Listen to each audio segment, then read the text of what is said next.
அன்பு தமிழ் நெஞ்சங்களுக்கு ஆஸ்ட்ரோ தமிழ் மகளின் இனிய வணக்கங்கள். இன்றைய பதிவில் துளாராசியில் பிறந்த நண்பர்களே, வேலைக்கு சனி, வெற்றிக்கு குரு என 2 கிரகத்தினுடைய கேந்திர ஸ்தான பலத்தால் உங்கள் வாழ்க்கையில் கேட்டதெல்லாம் கிடைக்க போகின்ற யோக பலன்களை குறித்து தான் இன்றைய பதிவில் பார்க்க போகிறோம். பதிவினை முழுமையாக பாருங்கள். பதிவு பிடிச்சிருந்தால் லைக் பண்ணி கமெண்ட் பண்ணி மற்ற நண்பர்கள் உறவினர்கள் பயன்பெற அவங்களுக்கும் ஷேர் பண்ண மறந்துடாதீங்க. இதுவரை நம்முடைய ஆஸ்ட்ரோ தமிழ் மகள் சேனலை சப்ஸ்கிரைப் பண்ணாத நண்பர்கள் சப்ஸ்கிரைப் பண்ணி கூடவே தெரிகிற பெல்லைக்கான கிளிக் பண்ணி ஆல் ஆப்ஷன்ஸும் செலக்ட் பண்ணி வச்சுக்கோங்க. ஏற்கனவே துளாராசியில் பிறந்த நண்பர்களுக்காக சனி பயிற்சி பலன்கள் மற்றும் குரு பயிற்சி பலன்கள் நம்ம சேனலில் பதிவு செஞ்சாச்சு. பதிவுனை பார்க்காதங்க கீழே டிஸ்கிரிப்ஷனில் லிங்க் இருக்குது, போய் பார்த்து தெரிஞ்சுக்கோங்க. நம்முடைய சேனலை விசிட் பண்ணி நீங்கள் இந்த பதிவுகளை பார்த்துக்கிடலாம். துளாராசியில் பிறந்த நண்பர்களே, 7.5 சனி உங்களுக்கு இல்லை, அர்த்தமஸ்தனி உங்களுக்கு இல்லை, கண்டகச்சனி உங்களுக்கு இல்லை, அர்த்தாஷ்டம சனி உங்களுக்கு இல்லை. சனி பிரச்சனை எப்போவுமே உங்களுக்கு கிடையாதுங்க. அதே போல தான் இந்த வருஷமும் இல்லை. மார்ச் மாதம் 29ஆம் தேதி கும்ப ராசியில் இருந்த சனி பகவான் பெயர்ச்சி அடைந்து மீன ராசிக்கு போயிட்டாரு. இதனால உங்களுக்கு பிரச்சனை கிடையாதுங்க. அதே போல ராகு கேது பெயர்ச்சி அதுவும் உங்களுக்கு பெரிய பாதிப்பினை தராது.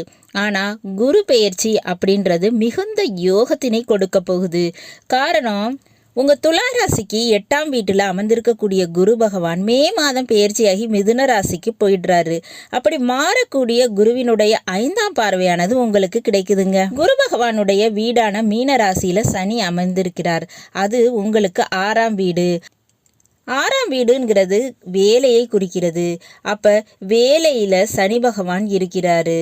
அதே போல் வெற்றி, கௌரவம், பேர், புகழ் இவற்றையெல்லாம் குறிப்பது 9ஆம் வீடு பாக்கியஸ்தானம்ங்க. அதில் குரு பகவான் அமர்ந்திருக்கிறாரு. அவருடைய 5ஆம் பார்வை உங்கள் மீது விழுது. இந்த அமைப்பு உங்களுக்கு என்னெல்லாம் கொடுக்கும்? முதலாவதாக வேலைக்கு காரக கிரகமே சனி பகவான் தாங்க. அவரே 6ஆம் வீட்டில் இருப்பதால் நிச்சயமாக வேலையில் விபரீத தனயோகம்ங்கிறது உண்டுங்க.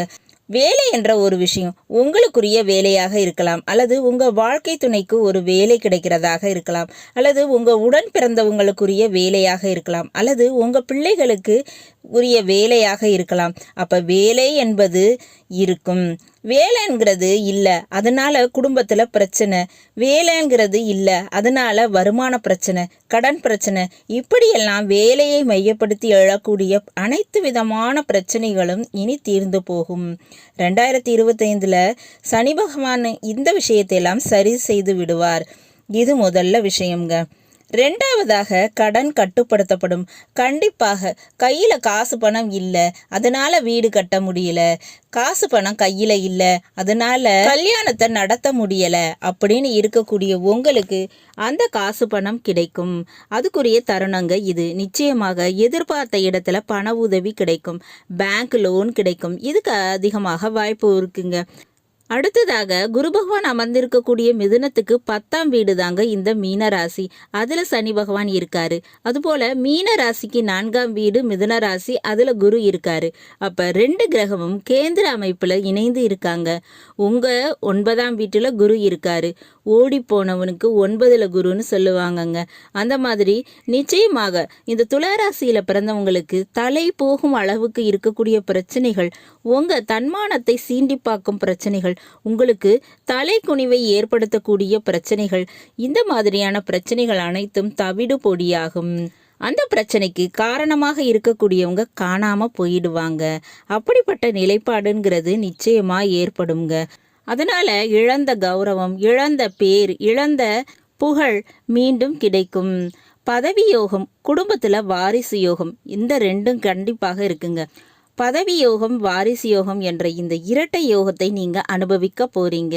இதில் மிக முக்கியமாக வீட்டில் கெட்டி மேளம் கொட்டுங்க. சுபகாரியம் நடக்க போகுது. ஓகேயா? குரு பகவான் 5ஆம் பார்வையாக உங்களை பார்க்கறதால துளாராசியில் பிறந்தவங்களுக்கு தங்கத்தால் ஏற்பட்ட பிரச்சனைகள் சரியாகும், கார்னால ஏற்பட்ட பிரச்சனை சரியாகும், பிள்ளைகள் வழியில் ஏற்பட்ட சரியாகும். இதுக்கு எல்லாமே வாய்ப்புன்றது இருக்குங்க. அடுத்து துளாராசிக்கு சனிப்பினுடைய பார்வையானது இல்லைங்க. ஆனால் சனி பகவான் மற்ற இடங்களை பார்ப்பதால் உங்களுக்கு நற்பலன்கள் உண்டு. சனி பகவான் 3ஆம் பார்வையாக உங்கள் ராசிக்கு 3ஆம் வீடான தனுசு ராசியை பார்க்குறாரு. அதனால் உடன் பிறந்தவர்களால் ஏற்பட்ட பிரச்சனை முடிவுக்கு வரும். அதே போல் சனி பகவானுடைய 7ஆம் பார்வையானது உங்களுக்கு 12ஆம் வீடான கன்னி ராசியில் பதியுது. நிச்சயமாக விரய செலவுகள் குறையும். 3ஆம் பார்வைங்கிறது ரிஷப ராசியின் மீது விழுது. உங்கள் துலா ராசிக்கு அது 8ஆம் வீடு. அப்போ வம்பு வழக்கு பிரச்சனை, கோர்ட்டு கேஸு பிரச்சனை இதெல்லாம் குறையுங்க. இது எல்லாமே தாண்டி ஏற்கனவே நான் சொன்ன மாதிரி பதவி யோகம், வாரிசு யோகம் என்ற 2 யோகங்கள் கண்டிப்பாக உண்டு. இரட்டை யோக பலனை அனுபவிக்க போறீங்க. பதவிங்கிறது அரசியல் பதவி மட்டும் இல்லைங்க, அரசாங்க பதவியும் கிடைக்கும். அந்த வாய்ப்புகளை சரியாக பயன்படுத்திக்கோங்க. ஊனமுற்றோருக்கு அன்னதானம், மருத்துவ தானம், ஆடை தானம் இதெல்லாம் இந்த நேரத்தில் செஞ்சால் நிச்சயமாக மேலும் பல நன்மைகள் உங்களுக்கு கிடைக்குங்க. நல்லது நண்பர்களே, இன்றைய பதிவு உங்களுக்கு பிடிச்சிருக்கும்னு நினைக்கிறேன். பிடிச்சிருந்தால் லைக் பண்ணி கமெண்ட் பண்ணி மற்ற நண்பர்கள் உறவினர்கள் பயன்பெற அவங்களுக்கும் ஷேர் பண்ண மறந்துடாதீங்க. இதுவரை நம்முடைய ஆஸ்ட்ரோ தமிழ் மகள் சேனலை சப்ஸ்கிரைப் பண்ணாத நண்பர்கள் சப்ஸ்கிரைப் பண்ணி கூடவே தெரிகிற பெல்லைக்கான கிளிக் பண்ணி ஆல் ஆப்ஷன்ஸும் செலக்ட் பண்ணி வச்சுக்கோங்க.